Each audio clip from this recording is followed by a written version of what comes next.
The title of my today's video is The Secret Behind Deportation of Nigerians. I welcome you all to my channel. I do civilian minister. Nigeria is a country blessed richly with all the trappings of wealth in every standard. It is a country with a population of more than 200 million people, mixed with good, the bad, and the ugly. But the question we are trying to find out from this great video is, why are Nigerians being deported from foreign countries? Please make sure you follow this video till the end. You will find out why after this intro.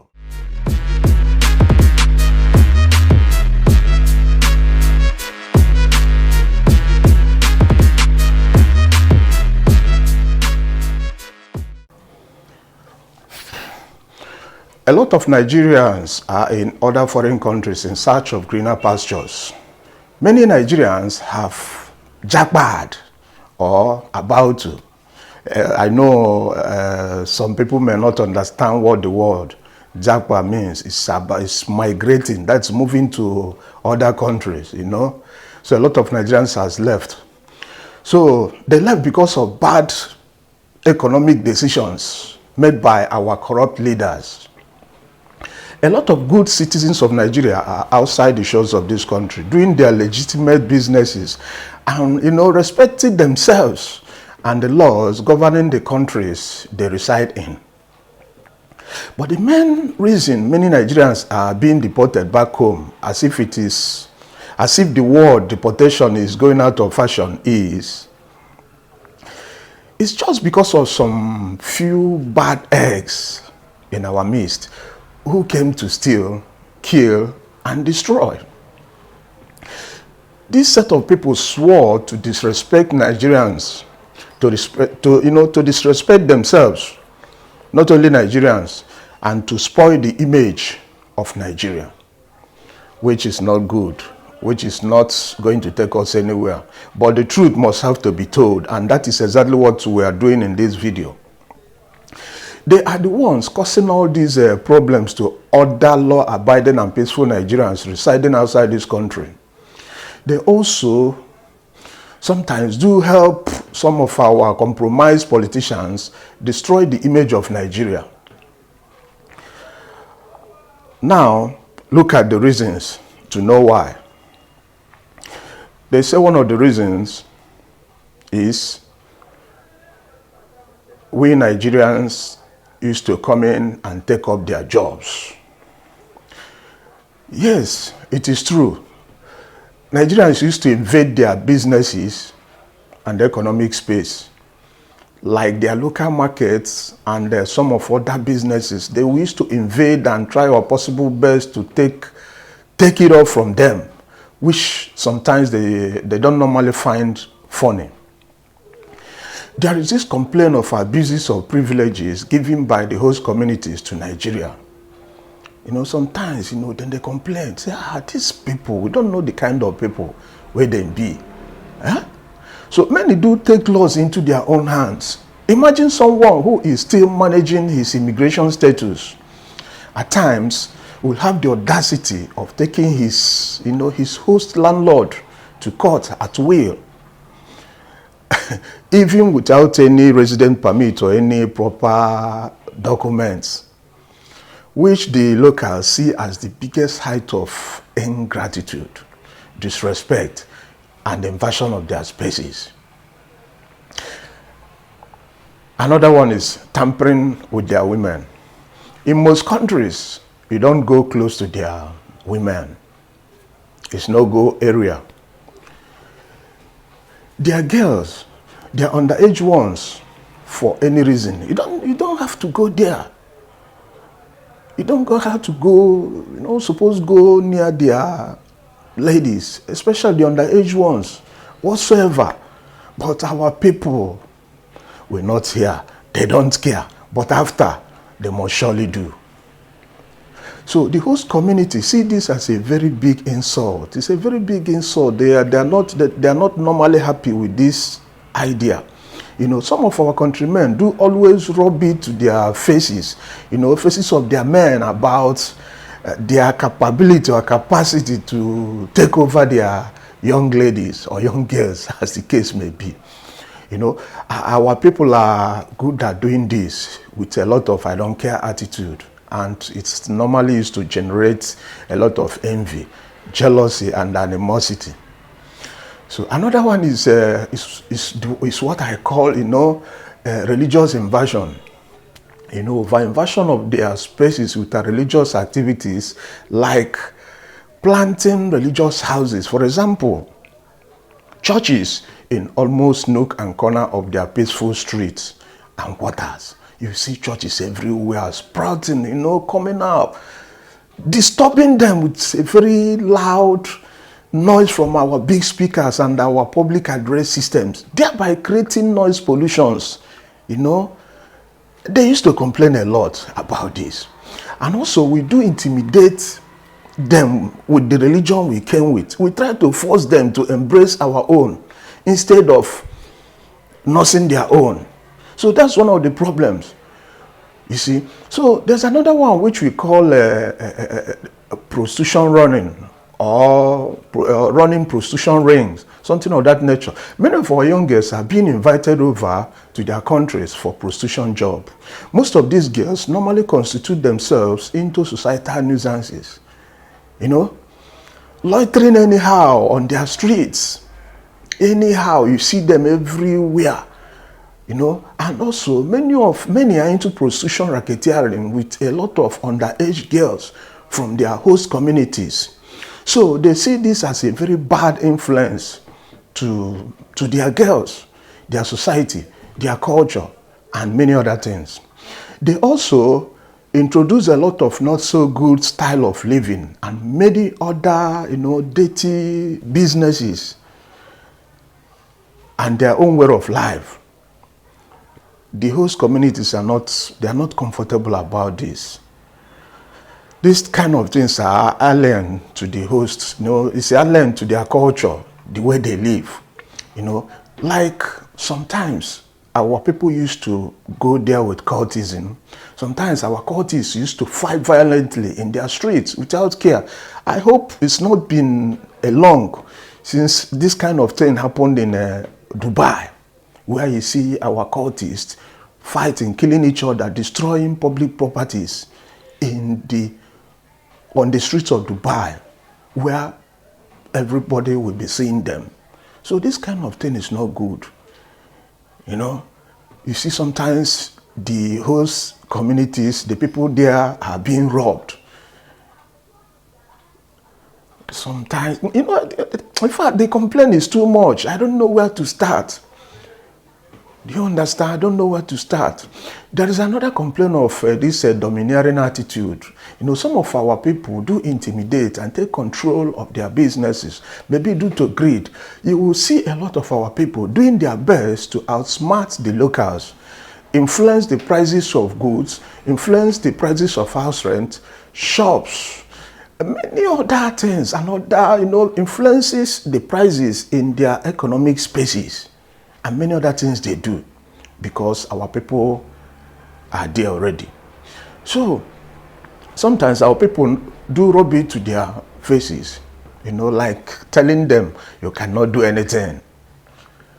Our people always boast before them about this. They used to tell them, see, you no go fit do anything. Do you understand?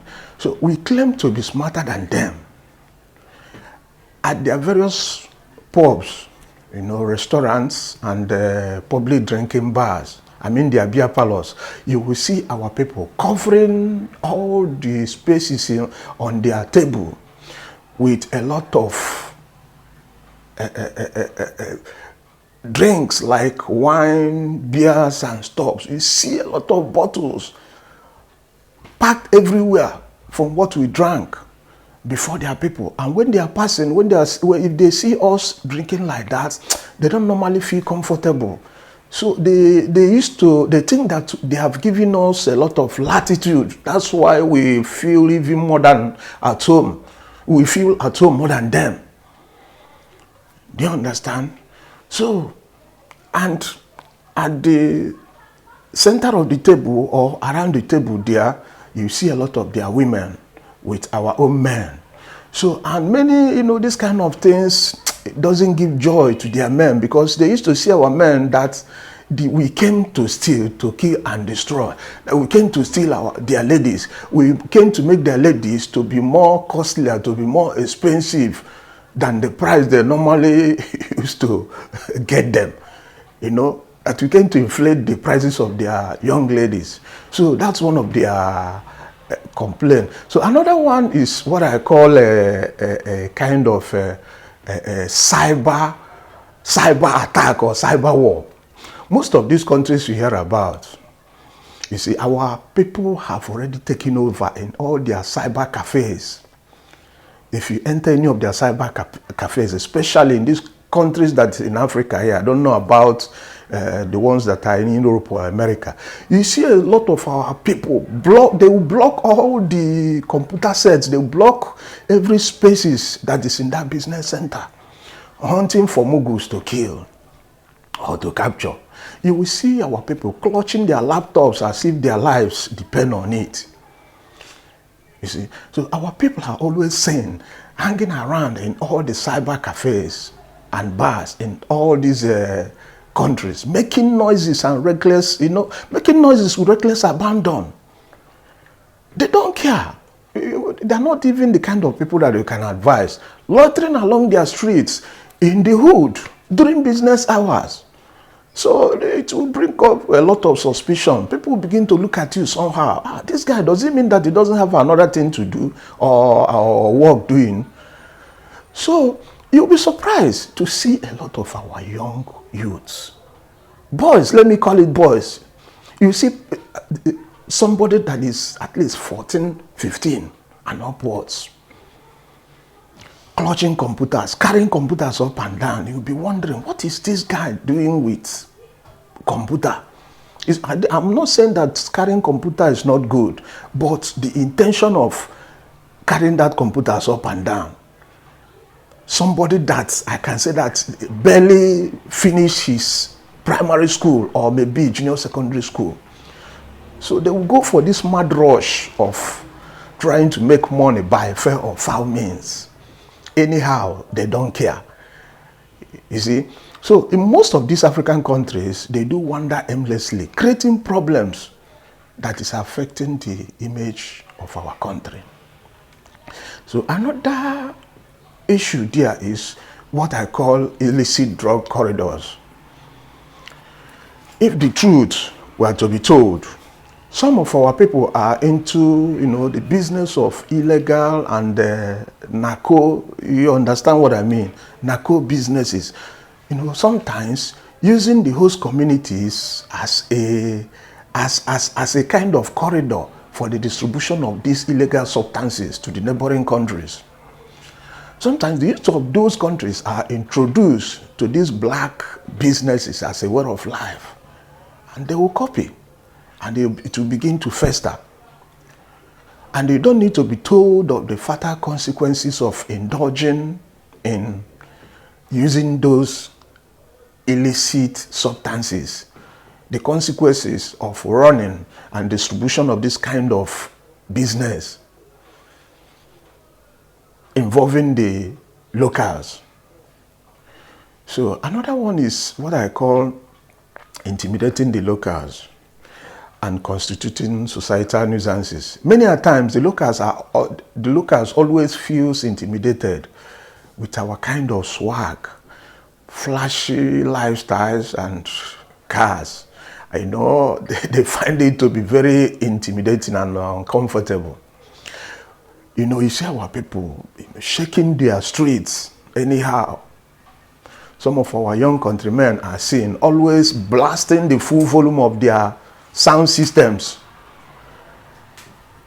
Blasting the full volume of their sound systems in their cars, just to push the host community and their people to envy. They do sometimes talk to the locals anyhow without any respect. You see? So, disrespecting customs of the people. Many a times they don't care. There are some countries that like to wear a particular kind of dress code, like, these Arab people, these South Asian countries, and wishes it to be observed by any migrant in their midst. But you see many of our countrymen deliberately disrespect those rules, which sometimes create anger and animosity from the host communities. You can't blame them. They say when you go to Rome, you do as the Romans do. Another one and final is scamming the locals. Defrauding the locals. Many of them do arrive into the host countries with intention to scam. They will come, scam anybody around without considering, the option of going to prison or deportation if caught. They do come with all kinds of ritual activities. Then they will start scamming the locals in their own communities, in their own domain. Or sometimes uses the host's official, their documents, their national symbols, their, flag, their coat of arms, their letter heading. They will use it just to scam people outside that country, thereby jeopardizing the image of the host country before other international communities.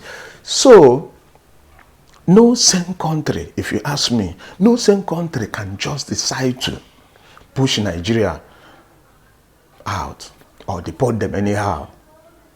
But it's because of some compromised Nigerians. They are the major reasons we are always sent home for good. So a lot of them used to come outside and create a lot of problems for other people. Now, many law-abiding Nigerians are greatly paying for it in so many hard ways. If you check it out, you find out that Nigerian migrants are amongst the countries with the highest visa rejection rate in many countries of the world. Yes, before they will give you visa, that's why we spend a lot trying to get a visa. As I speak, many are inside their prisons, awaiting deportation and facing other hard punishments and consequences. So before you blame any country for deporting Nigerians, first of all, know that this video is an honest one and it is an answer to the reason we are being deported anyhow. It is not to castigate Nigerians, but it's to tell ourselves some home truths. Sometimes we are the masters of our own mischief. We have to be very careful. Please do not forget to subscribe to my YouTube channel. Click like on my Facebook page. Press the notification bell for more videos. Please go to my comment section. Talk to us. You can share this video. Please try to share this video. Do not forget to like us. Click like. I am still your brother, Ogu Emmanuel. We shall meet in my next video. Bye bye.